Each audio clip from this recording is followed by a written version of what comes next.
Singapore is a city-state on the very tip of the mainland of Asia. It's a break of bulk point. It's a place where items are taken off of ships and put on trains or trucks.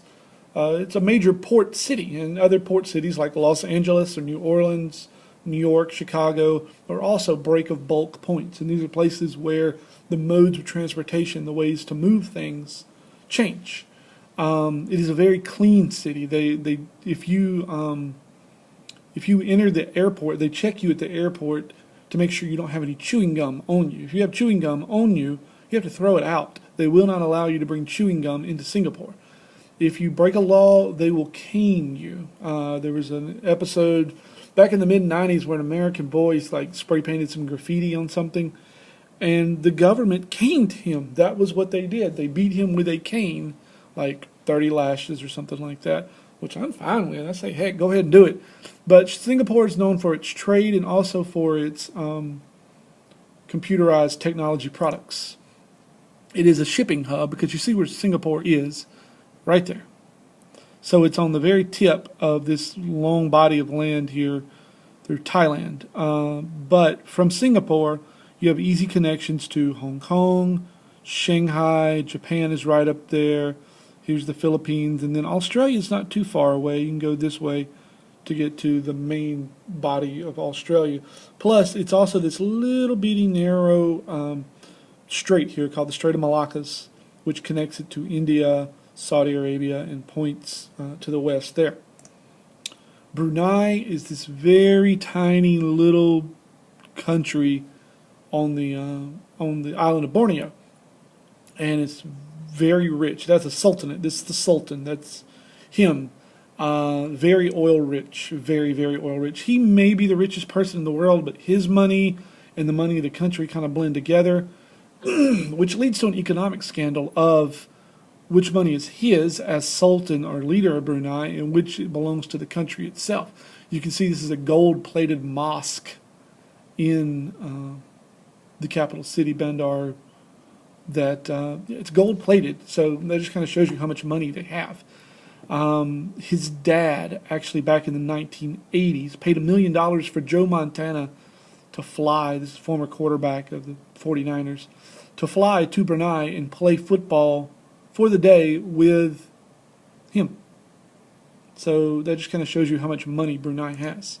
Then we have Indonesia. Indonesia is an archipelago, a group of islands. A lot of it is coral reefs, but a lot of it is also volcanoes, volcanic activity.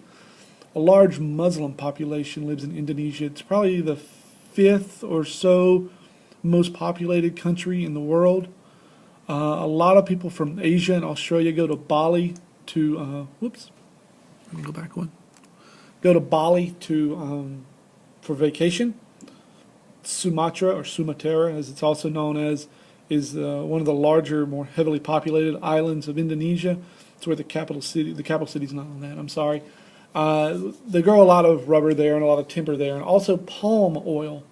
And last week or week before last, I saw something on palm oil. They're cutting down rainforest to create palm oil plantations, and the palm oil is used in everything from, it's used in sweeteners and some drinks. It's used in tanning lotions, chocolates sometimes use palm oil, and they're even turning it into ethanol to use as gasoline. And there is Indonesia. It's a very spread out country.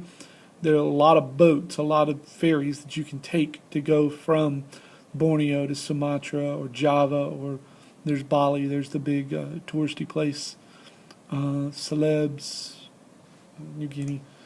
In 2004, an earthquake hit just off the coast of Indonesia. Basically what happened is part of a tectonic plate slid down, and as it slid down, water rushed in to fill the gap. So much water rushed in that it kind of collided and then forced a lot of water back out.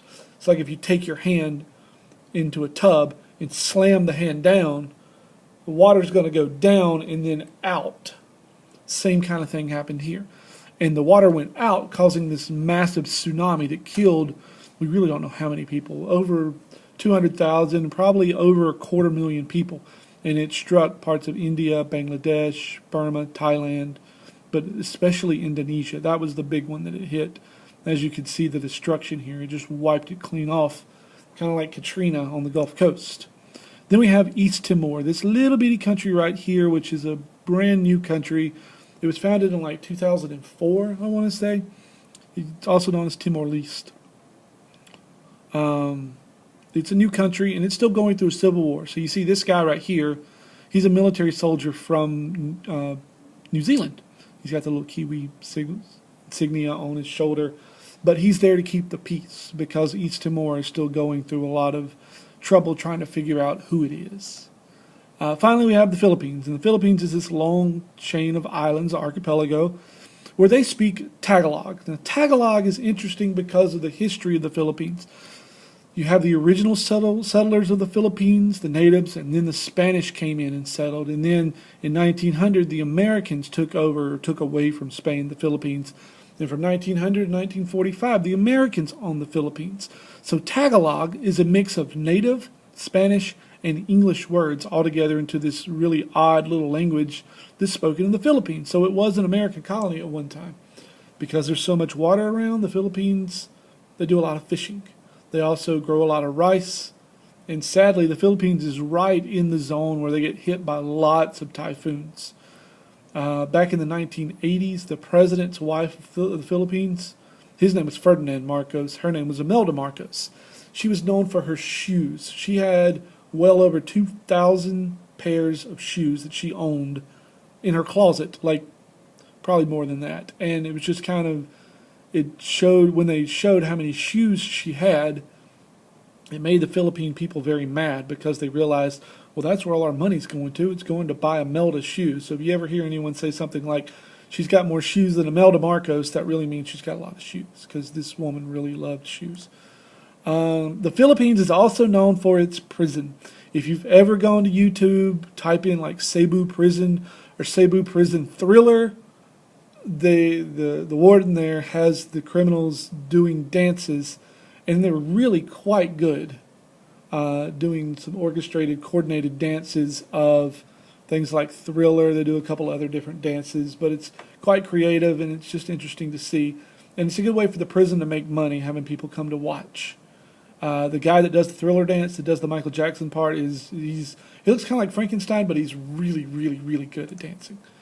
There are a couple of islands out in the middle of the South China Sea which are debatable, and this is where the law of the sea comes in, because, like Paracel Island, who owns Paracel? It's China, Philippines, Vietnam, maybe Malaysia. Not really that important because these are just like little small islands. Same thing with the Spratly Islands, Vietnam, Philippines, Malaysia. But the key thing about these islands is what's underneath the islands. Oil. That's right. Oil is underneath these islands. So whoever owns the islands owns the oil underneath them. So there's a big contentious debate about who actually owns these two islands.